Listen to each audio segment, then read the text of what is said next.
holding that, because I'm going to tell you something. Our streets are not for toilets. Period.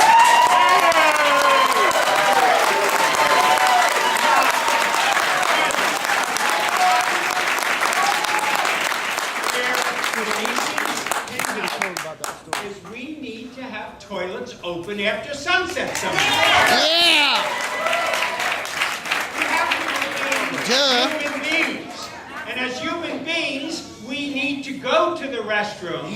So I've challenged, and the leadership of the neighborhood council is working on ways in which we will have public toilets open, so that people can be treated with respect and go to those public toilets. It's a struggle because, you know, we're cut back in funds in the city, and our public bathrooms on the beach shut down at sunset. We don't have the staff. We worry about crime. We got to find public bathrooms. Go to Europe. They got them all the time. Yeah. So people need to be treated with respect. But we will also say this.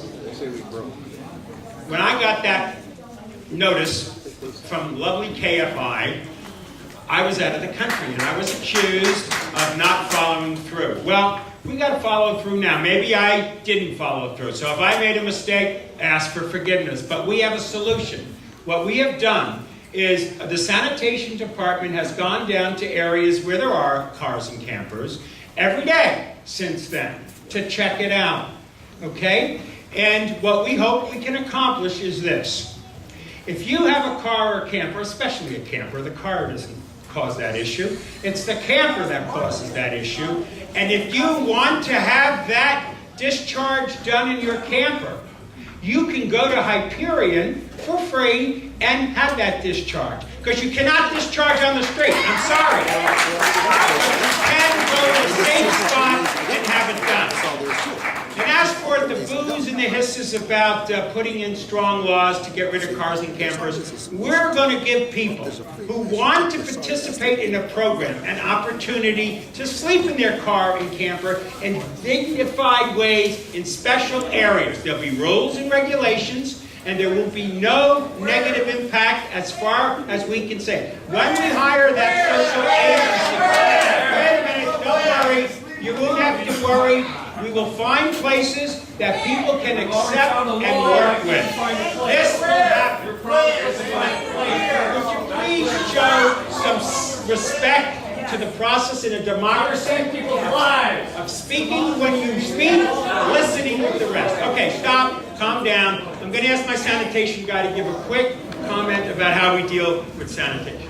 I was at a meeting that had 300 people in the room in council chambers on cabs and franchises yesterday, and he's an amazing guy. A lot of screaming and yelling in the room, but we made through it, and we're going to go back on that same issue on the 13th of October. So I really want to thank him for who he is. Now look, folks, the issue here in Venice wasn't created by Venetians.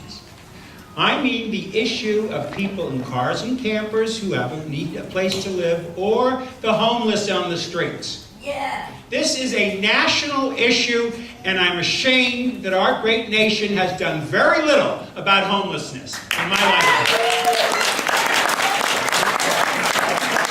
There is no excuse for us to have 60,000 homeless people in Los Angeles County, in a country that is the richest country on earth. It is a shame. Amen. Nobody here in the room created the issue, but we all are impacted by it. If I lived in my I live in Mar Vista, and I drove down my driveway a couple of years ago, and I said, I do have restricted parking. Every place else does have it. And would I want a car and camper in front of my house 24/7? Would I want issues that I didn't buy into when I bought the house or the piece of land, or created my quality of life? No. But the reality is, the only place in the entire West Coast, let's just say from Santa Barbara to San Diego, where there's a certain amount of love by a lot of people and respect by a lot of people, and a lot of people are being impacted. Go to Santa Monica, it's a gated community. Go down to El Segundo, we're down to Hermosa in Manhattan Beach. Now, There's nothing wrong. There's nothing wrong with these people and the way they're living. The fact is, the symptom of homelessness that we face here, right in Los Angeles, is a result of leadership lacking on the national, the state, and the county level.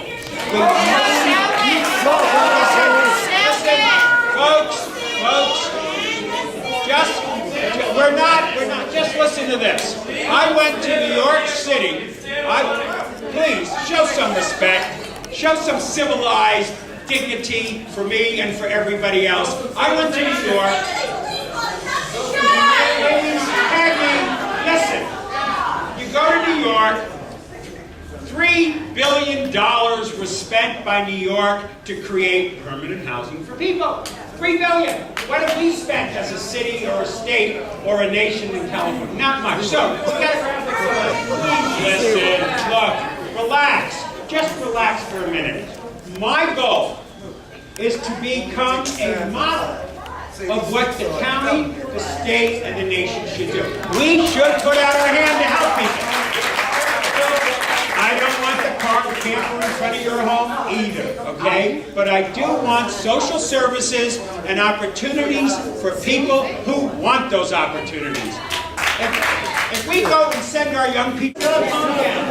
Okay, now I want you to hear about an innovative, creative strategy where we can be able to help people if they want help. And if they want help, we want to help them. So we want to show respect to people. So I'm asking the double Mike here, Mike Arnold, who is the county LASA guy who deals with homelessness as a profession, and Mike Bonin, my chief of staff, who's lived in this area for 20 years and is also a very passionate, sensitive guy, to tell you about an RFP that we just put on the street. So if you want help, we want to help you. If you don't want help, we don't want you in our face. Okay?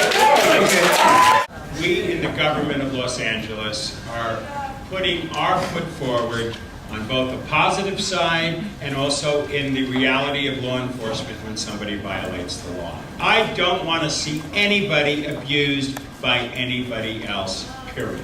Period. Period. You know, in jail, it costs more money in the incarceration. Folks, I don't want to remind anybody of anything. I just want you to know that everybody has rights. We need to respect everybody's. Okay.